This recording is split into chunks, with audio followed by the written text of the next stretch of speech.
Hi and welcome to another gaming video, and today's gaming video, it's a gaming stroke tech video. I recently picked up this hot pink Nintendo DSi. Lovely machine, worked great, but I did notice that there was some sort of fuzziness going across the top screen, sort of lines going across it, and it wasn't as clear as it was on my blue DSi. So I took the whole thing apart, made sure all the ribbon cables were connected properly, put it back together, and had the same issue. And after a bit of googling and sort of forum hunting, I came across a thing called a potentiometer, which DSs seem to have, and really it is a way of fixing and adjusting some screen issues, and I'm going to show you how to do it now. So I'm going to drop it down low and show you how to do it. So to do this on a Nintendo DSi, you simply turn it over and undo the battery compartment.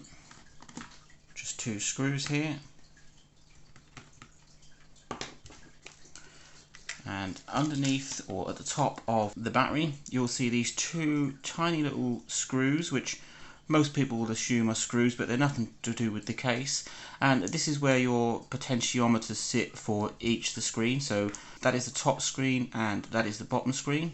I'm pretty sure that's right. And you'll need a very thin screwdriver, so I had to use an extremely thin one. All you do is just twist it left or right, then you'll be able to see if it makes any changes to the screen.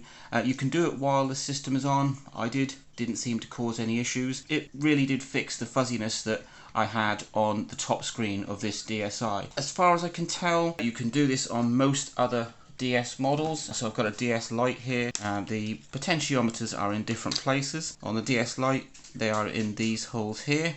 Quite a deep recess for that, but still easy to access. On the original DS, the two potentiometer screws are here, and if you've got a DSi LL or XL, then they are next to the battery compartment, which are here. Now I did have a look at a 3DS. This is my original 3DS. You have to take the bottom panel off to gain access to that. And I couldn't see potentiometers anywhere on the 3DS, even underneath the battery.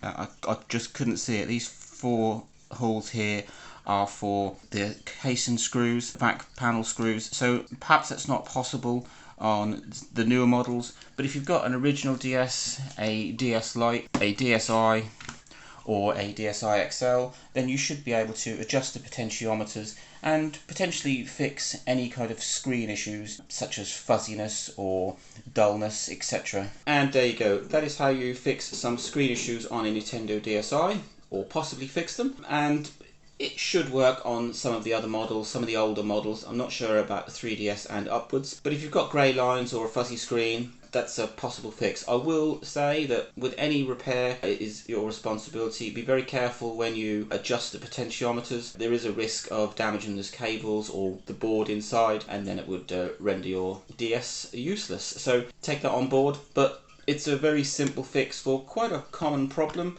and I've been repairing DSs for quite some time and never knew about it. So if you've got issues, this might help you. Let me know if it does. Link, like, subscribe, enjoy.